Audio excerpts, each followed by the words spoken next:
Welcome back, everyone, to college football. Week 5 has officially arrived, and Rush the Field is only growing and getting better by the day. If you're new here, welcome to Rush the Field, your home for all things football, mainly college football, because you know I got a bias towards it. But this is my preview / predictions show. I've merged the two over the past couple weeks because they used to be separate videos, and I kind of just felt like it was redundant. So we're doing some previews of basically a watch guide. You know, when I was in college just a couple of years ago, it wasn't easy, having to pick and choose my battles with all the different time slots. There's just so many games in college football. That's what makes it beautiful, but it can also be very overwhelming. And so what I've done is gone through every single time slot, told you what games matter, and we're going to preview them a little bit as well. On the flip side, when we're talking about previews and predictions, I've made a bet with myself. Right now, it's a bad one. We're not in a great spot. We're 10-15. I have to get above 500 on picking some spreads. If you don't know what a spread is, if I say a team is -7 and I'm going with that pick, they're favored by 7 or more points. So even if they win that game, if they did not beat that team by 7 points or more, I don't hit that. And if I say plus, it's if they either win the game outright or keep it within that 7-point range on the opposite side. And if you hear a plus, it tends to be an underdog, just some terminology. But the incentive here, or really the punishment, is if I'm not able to do the over 500 over the entire course of the college football season, I'll have to do some sort of fantasy football style punishment that you, the viewer, will be able to pick at the end of the year. So feel free to subscribe and stick around because we're kind of sucking right now. Last week, I felt really good picking Illinois to outright win.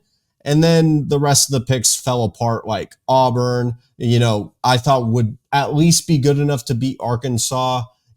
Kansas, I'm done ever trusting Jalen Daniels, even if he's healthy. So that's the kind of week that we had last week. But we have a lot of good things to talk about for week 5. And probably the game of the year. I've already made a video about it, so go check it out on the channel. We've talked about Alabama going and playing Georgia. It's at home for Alabama, but I think Georgia dominates that game. But we'll talk about that later in this video. But if you want my full preview, my full prediction, my full justification, it is just a day ago that I posted that video, so go check it out after you watch this one. If you're watching this, probably Miami and Virginia Tech are already playing, so go watch that. But let's go into Saturday. Saturday, we have at 11 a.m. Oklahoma State playing Kansas State. Two teams, to my understanding, are coming off of losses. I had to double check that. Yes. So you had Oklahoma State losing to Utah, and then you had Kansas State losing to BYU. I predicted the BYU thing happening. I didn't make it my pick because I didn't trust the spread. But yeah, no, that was bad on my part. It's funny that I go to Philadelphia and pull up FanDuel and I start cooking then, but on these videos, I can't cook for anything. But this is an interesting game. It's an interesting bounce back opportunity for Kansas State. A lot of people are thinking Kansas State, there's no way that they come out that flat. And then the issues with Oklahoma State are just not going to be able to be fixed. They can't defend the run. Kansas State can run all over teams. Ollie Gordon has not been himself, at least statistically. He has not been able to get the explosives going. And then the quarterback position for Oklahoma State has been, a little rocky at this point. They've benched Alan Bowman at times. And if you have questions at the quarterback position, at least with Avery Johnson, though I don't think he's the perfect quarterback, you're at least getting some continuity, and you're not worried if Avery Johnson gets benched unless he completely crumbles in this game. I think this is the best game to watch at 11 a.m. But if this is your first time watching a program of previewing this week, I worded that weird. I usually do an insurance play, which what I mean by that is basically a game that if the Kansas State Oklahoma State game is a complete blowout, come watch the other game that I'm about to suggest, which is going to be Kentucky at Ole Miss. Definitely not as important, I would say. I mean, I think Kentucky is going to be able to match up athlete for athlete a lot better than anybody that Ole Miss has played up to this point. So I find it a little fascinating, although I think Ole Miss will get the job done pretty comfortably, and Jackson Dart will really get the ball rolling on his Heisman campaign. But we just saw Kentucky match up with Georgia, so they do have the athletes on the field to be able to at least maybe cause some problems. It's just definitely the first time we're seeing Ole Miss in an SEC game, let alone a competent opponent. Even if you don't think Kentucky can throw the forward pass, at least they're an SEC program with SEC players on that roster. So go check that out. And then at 2:30, I'm actually going to be at this game. I'm going to be at AT&T Stadium for the last time that the Southwest Classic, I think, as of the end of this year, will not be played at AT&T Stadium. It'll go back to home and away for Arkansas and Texas A&M. I will be biased in my pick here. I'm going to take A&M minus 5.5. I think A&M with Marcel Reed, who is reportedly the starting quarterback. I've made a video about it at this point. I think Marcel Reed at this point in the season gives Texas A&M the best chance to win football games. I think that the wide receiver core is not going to mesh with what Connor Wigman is going to need. When I say that, I mean their separability, or that may not even be a word. Their ability to get separated from corners is just not high enough of a level where if you have a stagnant, not as mobile quarterback in that backfield, you're going to be more prone to sack-skilled drives. And plus, I just don't think it's a good mesh with what Colin Klein wants from an offense. And then on the other side, I think the problem I have with Arkansas isn't their ability to run the ball, because that's their strength. They're one of the best rushing attacks in the entire country, and that's a red flag for Texas A&M, who has had some tendencies to give up big plays in the rushing game. So I think it's going to be close. But I think the volatility that you're going to see with Taylon Green, the volatility of this offense, we just saw how they played against Auburn. I think they're going to look a lot more polished.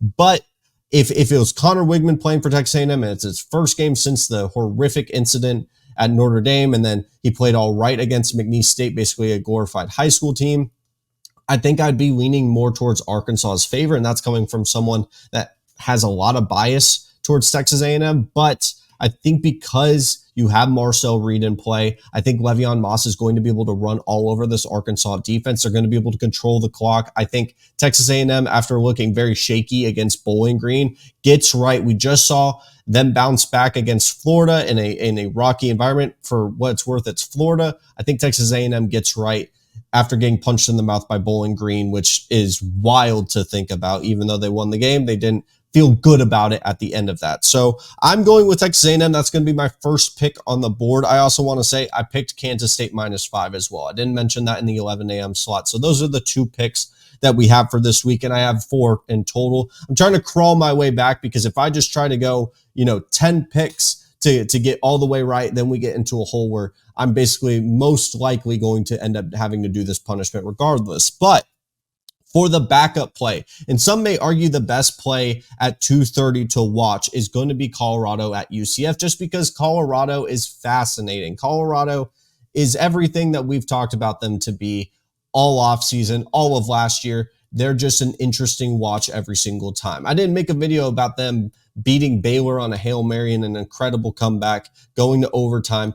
I just think UCF is going to be a lot more prepared for the athleticism that Colorado is going to bring. I think Colorado's defense is not going to be ready for RJ Harvey. I don't think they're going to be ready for the explosives that UCF has. UCF is favored by 14 points. And I understand why. I do think it could be a close game. I'm not putting any picks here, but I think it's pretty simply said that, I have bias towards Texas A&M. So I think it's going to be a very good game. And I think it's going to be a great litmus test to see if, maybe all the things I've said about Sam Pittman over the offseason, I've just been outright wrong about, but I do think Texas A&M gets that one out. And then I also think the Colorado UCF game is a fantastic watch regardless. And then sneaky at 3, you have a great basketball rivalry in football against a program that is 4-0 to my understanding and 3-1 with UNC and Duke. And I think this is just going to be an interesting game against 2 programs that Malik Murphy for Duke. You have a new quarterback for UNC. UNC coming off of a horrific loss against James Madison. Do they wake up and come back for this game against Duke in a big rivalry game? For what it's worth, it's not ever going to match what the basketball rivalry is. But I think with the records that they have, it's something I want to highlight just because it's a 3:00 game. It doesn't fit in the 2:30 slot. And, maybe for whatever reason, Colorado gets blown out, Texas A&M or Arkansas blows and it's a terrible game to watch and you don't want to watch them, this could be a sneaky game to put on if any of those end up not working out. But then we get to 6:30, the creme de la creme, the big game. I will be coming out of AT&T Stadium and probably going to Texas Live to watch Georgia play Alabama in Tuscaloosa. Bryant Denny is going to be rocking, and I'm going to keep it short and sweet. I picked Georgia -1 from the recording of this video. That's what ESPN Bet had on paper, was Georgia favored by 1, which is basically just a pick 'em at that point. I think Georgia ends up winning this game. If you want to see my full breakdown, go watch that video. I don't want to reiterate every single point that I said. I just think what Georgia's going to be able to do defensively to Alabama and force them to not be able to have the explosives because they have the athletes that I think can match up. And I think they could take away a guy like Ryan Williams and force a guy like Jalen Milroe to kind of dink and dunk what we've talked about at the NFL level with the 2 high safeties. I think it's still going to be an incredible game. It would not shock me if Alabama wins that. But the backup play, for whatever reason, if that's a blowout, is Illinois at Penn State. And sneaky, it's interesting for a ranked matchup to have Penn State favored by damn near 20 points is something that it pops off the screen when you see that. It's almost unheard of. You know, Illinois coming off an incredible, and I mean incredible win against Nebraska in one of the games of the year, in all honesty. And so you would think coming off of a major win against Nebraska that they would go into Penn State and feel really confident. You know, maybe Las Vegas trusts them a little bit more and would give a better spread than that. But here's the thing, and I can't technically legally say this, but it's going to be a whiteout game. That's what it seems like right now. The stadium's going to be rocking. And then Penn State against lower level, for what it's worth, I'm not saying Illinois is lower level, but not Ohio State, not prime Michigan. Penn State tends to step up to the plate. And when they get to the upper echelon, they kind of fold. I would be shocked if Penn State covers this, but I do think that they will end up winning this game. And so I'm not touching this game picks-wise, but I do think, you know, for what's worth, if Luke Altmaier, who played horrific against Penn State last year, is able to bounce back and they're able to call plays like they did against Nebraska, which it was just a absolute masterclass, their ability to change gears is something that it's really hard to notice on screen, but once it's pointed out, you're like, oh my gosh, they're firing on all cylinders. They're calling all the right plays. You could basically throw anything out there and it's going to work. I think Illinois is going to play some really damn good football, but I don't want to disrespect Brett Bielema, but I think Penn State wins this one. And so we go to 9 o'clock, and rarely for the 9 o'clock games, I have not a backup option because it's just that late into the year, or not late into the year, late into the day. And we have Wazoo versus Boise State, where I have a pick of Boise with the blue turf to cover their spread of 6.5. I think the big problem I have with Washington State is they cannot stop the run. They can't stop anything. They can put up points, but they cannot stop anything. They can't stop a nosebleed. They can't stop a flu, even if they got a flu shot. And I just think Ashton Genty is going to continue his Heisman campaign. And so I'm rocking with the momentum here, and I'm going to pick Boise State. But if you do not want to watch that, a good game is going to be Arizona going and playing Utah. Utah getting a big win against Oklahoma State. The Big 12 is what Josh Pate says, America's conference. It's complete chaos. And so if you want a chaotic game, this has all the makings for it. We do not know about Cam Rising's injury health, just flat out don't know anything. It seems like he's going to be a game time decision. So I'm fascinated by this game. I just love watching Tet McMillan and how incredible of an athlete he is. I'm curious on how Utah is going to try to shut him down. So it's a late night game. So I believe it's 9:15 that game starts. So I would give that a shot. But let's just review, the 4 picks that we got is Kansas State -5, A&M -5.5, Georgia -1, and Boise State -6.5. And I will see you guys next time. Thank you so much for watching. And one quick thing, man.